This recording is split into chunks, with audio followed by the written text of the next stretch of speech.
Apa yang kita tahu, sejarah Malaysia moden pada hari ini adalah satu kesinambungan sejarah peradaban yang telah bermula sejak seawal sebelum Masihi lagi, iaitu sebelum terbentuknya tanah Melayu dan juga Malaysia moden yang kita hidup pada hari ini. Jadi, apakah maksud cabaran kelestarian etika dan peradaban di Malaysia? Apakah maksudnya? Ia bermaksud beberapa faktor yang menghalang atau cuba menghalang usaha para leluhur kita yang terdahulu untuk menjayakan kelestarian etika dan juga peradaban di negara kita. Apa yang kita nikmati hari ini, kita semua tahu Malaysia sebagai sebuah negara yang merdeka, yang bermula pada tarikh 31 Ogos 1957 lagi. Namun sebagai sebuah negara yang mempunyai peradaban dan juga etika, ia telah bermula sejak ratusan tahun yang lalu. Akar kepada kelestarian etika dan juga peradaban Malaysia pada hari ini adalah apa yang telah dicorakkan sejak ratusan tahun dulu oleh para watan dan juga leluhur kita. Justru sikap kita yang ingin melupakan kesinambungan sejarah lalu itu adalah satu kesalahan dan juga kaipan yang sebenarnya merugikan kita sebagai bangsa Malaysia. Jadi itu saja dari saya. Saya akan serahkan kepada adik beradik saya yang lain untuk membincangkan lagi apakah faktor-faktor yang menghalang ataupun cuba menghalang usaha para leluhur kita dalam melestarikan etika dan juga peradaban di negara kita ini. Jadi saya serahkan kepada mereka semua. Seterusnya, hari ini saya akan membincangkan tentang pembangunan lestari. Pembangunan lestari adalah kemampuan untuk memberi sokongan untuk memelihara sistem kehidupan sepenuhnya dalam manusia dan kehidupan lain di planet ini, iaitu kemampuan untuk menyalurkan keperluan-keperluan untuk hidup secara berterusan dalam semua jenis benda hidup. Dalam konsep pembangunan lestari, penekanan diberikan kepada keseimbangan antaranya memenuhi keperluan manusia dengan keupayaan sistem semula jadi untuk membekalkan produk dan perkhidmatan tanpa degradasi. Pada tahun 1973, Kerajaan Malaysia telah menubuhkan Kementerian Teknologi, Penyelidikan dan Kerajaan Tempatan. Dalam usaha untuk mencerminkan penekanan kerajaan terhadap sains dan teknologi iaitu SNT dan inovasi, Kementerian ini telah dirombak dan dikenali sebagai Kementerian Sains, Teknologi dan Alam Sekitar iaitu MOSTE pada tahun 1976. Pada tahun 2004, kementerian ini telah dirombak dan dikenali pula sebagai Kementerian Sains, Teknologi dan Inovasi iaitu MOSTI. Apakah misi MOSTI? Misi MOSTI adalah untuk mewujudkan sebuah persekitaran yang berdaya saing untuk memajukan dalam bidang sains dan teknologi dengan maksud menjana pengetahuan kemewahan dan meningkatkan kualiti hidup untuk pembangunan lestari. Seterusnya ialah tujuan dan kepentingan pembangunan lestari. Pembangunan lestari bertujuan untuk memastikan pembangunan sumber-sumber semula jadi mencukupi buat masa kini dan untuk masa depan bagi manfaat untuk semua jenis kehidupan di muka bumi ini. Oleh itu, pembangunan lestari amat bergantung kepada pemeliharaan dan pemeliharaan kesejahteraan manusia dan ekosistem secara bersama. Polisi Malaysia mengenai pembangunan lestari jelas disebut di dalam rancangan Malaysia ke-7. Plan tersebut juga menekankan langkah-langkah yang diambil untuk memberi penekanan terhadap pembangunan lestari semasa awal tempoh perancangan Malaysia. Langkah-langkah yang baru dimulakan semasa rancangan Malaysia ke-7 iaitu pada tahun 1996 hingga tahun 2000 bagi meningkatkan kebolehan Malaysia untuk membangun secara lestari. Dapat disimpulkan di sini bahawa betapa pentingnya pembangunan lestari di negara kita. Pelbagai langkah dan inisiatif daripada pelbagai pihak perlu dilaksanakan dengan penuh dedikasi untuk mencapai tujuan tersebut. Pembangunan lestari bakal memberi banyak faedah kepada generasi kini dan akan datang. Baiklah, hari ini saya akan membentangkan tentang wawasan kemakmuran negara. Apa itu wawasan kemakmuran negara? Wawasan kemakmuran negara adalah iltizam untuk menjadikan Malaysia sebagai sebuah negara yang terus membangun secara mampan seiring dengan pengagihan ekonomi yang adil, saksama dan inklusif pada setiap peringkat kumpulan, pendapatan, etnik, wilayah dan data yang bergalan. Iltizam ini akan diteruskan ke arah mengukuhkan kestabilan politik dan meningkatkan kemakmuran negara serta memastikan rakyat bersatu padu tanpa prasangka dengan menaikkan kepelbagaian bangsa dan budaya sebagai asas penyatuan bangsa. Baiklah, untuk matlamat wawasan kemakmuran negara, Matlamat utama Wawasan Kemakmuran Negara adalah untuk menyediakan taraf hidup yang wajar ataupun dipanggil sebagai decent standard of living kepada semua rakyat Malaysia pada tahun 2030. Baiklah, seterusnya objektif Wawasan Kemakmuran Negara. Yang pertama, pembangunan untuk semua. Contohnya dari segi menstruktur ekonomi. Menstruktur semula ekonomi ke arah yang lebih progresif, berpaksikan ilmu yang bernilai tinggi dengan penyertaan masyarakat yang menyeluruh di semua peringkat. Yang kedua, menangani jurang kekayaan dan pendapatan. Contohnya untuk menangani ketidaksamaan dan kalangan masyarakat. Menangani jurang ekonomi antara kumpulan pendapatan, etnik, pembangunan wilayah dan data bekalan untuk membela dan meningkatkan keupayaan supaya semua rakyat tidak ketinggalan. Yang ketiga, membina negara bersatu, makmur dan bermaruah. Dengan membuat demikian, ia dapat memunculkan sebagai paksi ekonomi di Malaysia. 7 teras dalam Wawasan Kemakmuran Negara. Baiklah, yang pertama, ekosistem perniagaan dan industri. Yang kedua, aktiviti pertumbuhan ekonomi negara. Yang ketiga, modal insan. Yang keempat, pasaran buruh dan pampasan pekerja. Yang kelima, kesejahteraan sosial. Yang keenam, keterangkuman wilayah. Dan yang terakhir, modal sosial. Akhir sekali, saya akan menayangkan sebuah video berkaitan kelestarian dan Wawasan Kemakmuran Negara. Nama saya Putri dan ini pula ayah saya. Orang panggil dia Pak Malik. Ayah memiliki sebuah gerai makanan di pasar ini. Ramai orang akan singgah ke gerai untuk membeli masakan ayah yang sedap. Saya sentiasa mengimpikan gerai ayah akan berkembang menjadi sebuah restoran yang sangat maju, setanding dengan gerai yang lain di kota. Dan saya akan meneruskan warisan ayah. Nama saya Liu Wei. Sejak dulu lagi, saya dan bapa saya akan berkunjung ke gerai Pak Malik. Alasannya, masakan Pak Malik setanding dengan restoran terkenal, rasa macam makan di rumah. Di sini jugalah saya dan bapa saya berpeluang untuk beramah mesra dengan orang lain. Bagi saya, gerai Pak Malik bukan hanya sebuah gerai. Ianya adalah suatu tempat yang dikongsi bersama. Suatu tempat yang menjadi titik penghubung untuk kami semua. Kegembiraan Pak Malik semasa dia memasak terselah dalam masakannya. Kami semua pun gembira. Seperti Putri, saya juga mengimpikan gerai Pak Malik untuk terus maju ke hadapan sambil mengekalkan keunikannya yang tersendiri. Keunikan yang bukan sahaja terdapat pada menu, tetapi pada potensi yang dimilikinya.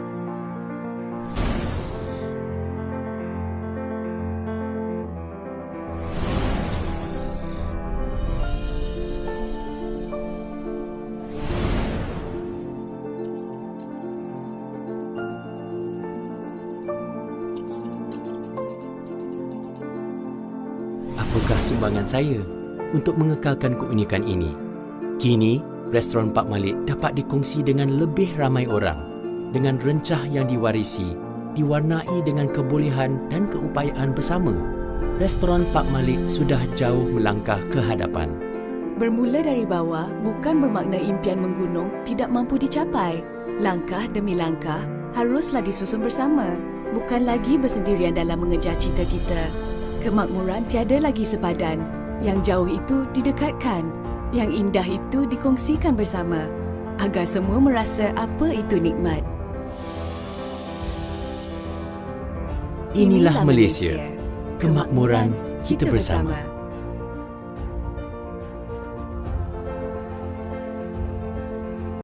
Sebagai kesimpulan, kemajuan dan kemakmuran sesebuah negara itu bergantung kepada hubungan baik yang terjalin antara masyarakat. Bak kata pepatah, bersatu kita teguh, bercerai kita roboh. Hari ini kami ingin membentangkan tentang kelangsungan kelestarian negara melalui etika dan peradaban. Apa maksud kelangsungan? Kelangsungan ialah pengekalan suatu keadaan ataupun suatu perkara. Apa maksud etika? Etika ialah kehidupan yang dianut dan diwarisi secara turun-temurun, dari generasi ke generasi. Etika juga maksud perkataan etos, itu maksud Greek yang masuk perangan. So, etika ni maksud secara ringkas je, kita punya tingkah laku manusia ni akan mempengaruhi satu masyarakat dari semasa ke semasa. Kita ada adab Islam juga, ada Islam yang boleh dikaitkan dengan etika. Sebabkan etika ni maksud dia kita punya tingkah laku yang akan mempengaruhi satu masyarakat dari semasa ke semasa. Jadi wujudnya ada Islam. kepentingan etika ni boleh juga mempengaruhi individu, keluarga dan juga masyarakat. Yang bagi individu dapat membina rasa diri, dapat melihara masyarakat terpuji, masyarakat pandang seseorang tu dengan penuh hormat. Individu ni bila dia ada keyakinan untuk mencegah seseorang, maksudnya etika tu dia dah amalkan daripada kecil hingga besar. Untuk keluarga ni, ibu bapa ni bila dah amalkan etika yang betul, so dia akan mempengaruhi anak-anak dia lah. Anak dia akan jadi pengaruh ibu bapa, anak dia akan jadi yang soleha, akan dapat disiplinkan diri dan sebagainya. Untuk masyarakat, masyarakat ni bila masyarakat dah amalkan etika yang betul dalam kehidupan secara berkekalan, so kes-kes macam pembuangan bayi, arak, dadah, semua tu dapat dikurangkan. Dan kalau etika dalam masyarakat ni berterusan, dan berkemungkinan kes-kes yang negatif dan tidak moral ni dapat dielakkan. Terima kasih. Seterusnya, saya ingin membentangkan tentang kesan kelangsungan kelestarian negara melalui etika dan peradaban. Kesan kelangsungan kelestarian negara melalui etika dan peradaban terbahagi kepada 3 perspektif, iaitu dari segi individu, keluarga dan masyarakat. Kelangsungan kelestarian negara melalui etika dan peradaban telah membentukkan individu yang sopan dan berakhlak mulia. Sejak kecil-kecil lagi, ibu bapa pasti akan mendidik anak-anaknya supaya menjadi seorang individu yang sopan santun dan menghormati orang-orang tua. Contohnya, semasa bertutur dengan orang-orang tua, kita tidak patut meninggikan suara terhadap mereka. Kelangsungan kelestarian melalui etika dan peradaban juga mampu mewujudkan sesebuah keluarga yang berhubungan erat dan harmoni. Jika setiap ahli keluarga mengamalkan etika dan peradaban, mereka pasti akan saling menghormati dan memahami perasaan masing-masing. Mereka tidak akan menggunakan kata-kata kesat ketika bertutur sesama ahli keluarganya. Selain itu, kesan kelangsungan kelestarian melalui etika dan peradaban terhadap masyarakat pula. Di Malaysia, setiap pelajar diwajibkan untuk belajar pendidikan sivik, pendidikan moral, pendidikan Islam. Mata-mata pelajaran ini mengandungi pelbagai nilai baik dan adat-adat resam setiap kaum yang mampu memberikan pelajaran kepada setiap rakyat Malaysia supaya dapat menjadi warga negara yang baik dan erti menghormati kaum-kaum lain. Dengan itu, negara ini pasti akan lestari dengan aman damai kerana setiap orang telah memahami peranan masing-masing. Pada pendapat saya, kebanyakan rakyat Malaysia memang mempraktikkan etika dan peradaban dalam kehidupan seharian mereka. Kita ambil bersalaman sebagai contoh. Bersalaman itu merupakan adat resam kaum Melayu, tetapi di Malaysia, kaum India dan kaum Cina juga sering mempraktikkan adat resam tersebut dalam kehidupan seharian mereka. Perkara ini bukan sahaja melambangkan kelestarian antara kaum-kaum di Malaysia, tetapi perkara ini juga menunjukkan bahawa mereka mempunyai sasa yang tinggi. Akhirnya, saya ingin menayangkan sebuah video yang menunjukkan kesan kelangsungan kelestarian negara melalui etika dan peradaban di Malaysia.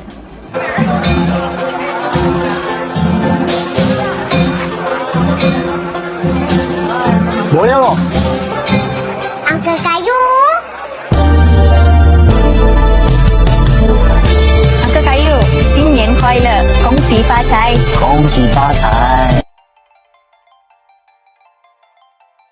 Terasa sejuk hati kan apabila melihat masyarakat Malaysia dapat hidup bersama-sama tanpa mengira bangsa, kaum dan agama. Sebab itulah setiap rakyat haruslah mempraktikkan etika dan peradaban yang dipelajari sejak kecil-kecil lagi dalam kehidupan seharian mereka sehingga ia menjadi kebiasaan untuk mereka kerana etika dan peradaban mampu membentukkan sikap yang mulia dalam diri seseorang. Dengan itu, apabila setiap rakyat mempraktikkan perkara tersebut bersama-sama, kelangsungan kelestarian negara pasti akan menuju ke arah yang lebih cerah pada masa hadapan. Sekian, terima kasih.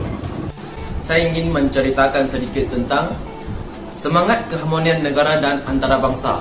Jadi, apakah itu keharmonian yang dimaksudkan? Apakah itu keharmonian yang dimaksudkan? Keharmonian ialah hormat-hormat antara dua pihak yang berbeza dari sudut agama, bangsa, bahasa dan lain-lain. Jadi, apakah usaha-usaha yang perlu kita buat supaya dapat memupuk semangat keharmonian negara dan antarabangsa? Okey, yang pertama ialah menjamin kestabilan politik negara.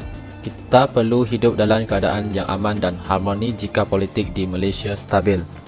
Yang kedua, penubuhan negara ASEAN dapat menjamin kedaulatan negara-negara serantau. Sebagai contoh, untuk memastikan kestabilan politik di negara kita telah menjadi anggota ASEAN setelah negara mencapai kemerdekaan. Tidak ada yang mustahil bagi orang yang mencuba. Justeru, negara Malaysia telah menjadangkan supaya menteri-menteri Law ASEAN mengisytiharkan negara-negara. Usaha yang seterusnya, rantau yang aman, selamat dan berkecuali. Okey, ASEAN sebagai zon aman, bebas dan berkecuali bagi mengekalkan keamanan dan kestabilan politik di Malaysia dan negara-negara serantau. Yang pertama, negara kita tidak berperang dengan negara lain atau melibatkan diri dalam konflik antarabangsa dan serantau. Usaha yang kedua, Malaysia mempunyai hubungan ketenteraan yang kekal dan baik dengan negara serantau seperti Thailand dan Indonesia. Okey, baik. Seterusnya, usaha yang ketiga ialah memudahkan bantuan. Okey, kita boleh dapatkan mengukurkan bantuan kepada negara-negara yang menjalin hubungan yang baik dengan mereka. Malaysia telah membantu negara serantau yang ditimpa bencana. Misalnya, rakyat Malaysia mendemarkan wang kepada mangsa gempa bumi dan tsunami di negara Indonesia. Okey, yang ini adalah salah satu contoh daripada isu semasa yang telah berlaku di tahun yang lepas. Okey, sekarang saya akan bagi contoh yang lain.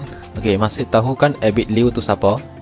Beliau adalah seorang yang baik hati dan dia telah membantu orang negara Palestin. Marilah kita sama-sama menonton apa yang beliau telah buat di negara tersebut.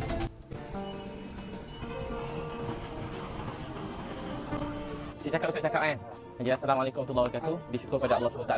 Jadi tuan-tuan ni semua ialah orang yang Allah sayang duduk kat Gaza, tempat yang mulia. Pada kecil kami setiap hari doakan untuk Palestin. Tapi hari ini Alhamdulillah kami sampai ke sini. Jadi sangat rasa syukur pada Allah SWT. Dia tentu orang yang Allah sayang, banyak ujian. Jadi kita sampai sini kami menangis.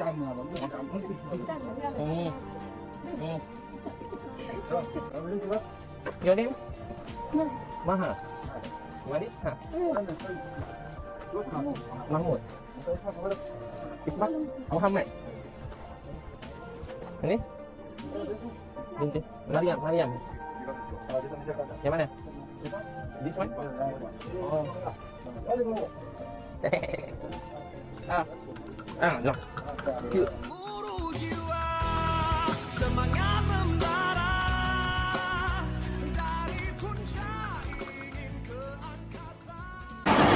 Mengapa semangat keharmonian penting kepada kita? Dan apa langkah yang boleh mengekalkan keharmonian? Jika tidak mengambil berat, apa kesan akan berlakunya? Okey, baik, jom kita lihat sekarang. Apa langkah-langkah yang perlu diamalkan ialah: pertama, tidak melakukan perbuatan yang menghina negara lain. Kedua, menawarkan bantuan ke negara luar apabila mereka memerlukan. Ketiga, menghormati adat dan budaya negara luar. Okey, seterusnya ialah kita menggambarkan semangat keharmonian dan apa kelebihannya kepada kita. Pertama, negara kita akan aman dan damai. Kedua, negara kita akan dipandang sebagai negara yang bagus dan baik. Dan ketiga, negara kita hubungan negara-negara luar lebih akrab. Dan keempat, kehidupan dan ekonomi rakyat negara kualiti lebih stabil. Okey, kita dah tahu apa kelebihan semangat keharmonian. Sekarang saya akan terangkan sedikit kesan yang akan berlaku jika tidak amalkan semangat keharmonian. Kekurangan bagi tidak mengamalkan semangat keharmonian adalah negara akan suka mendapatkan bantuan daripada negara luar apabila ditimpa kesusahan. Seterusnya, semangat keharmonian dan rakyat negara akan lemah. Dan selain itu, kita akan dipandang rendah oleh negara luar dan memang negara kita akan bicara. Sekarang saya akan terangkan sedikit kesan yang akan berlaku jika tidak mengamalkan semangat keharmonian. Kekurangan bagi tidak mengamalkan semangat keharmonian adalah negara akan susah mendapatkan bantuan daripada negara luar apabila ditimpa kesusahan. Seterusnya, semangat keharmonian rakyat negara akan lemah.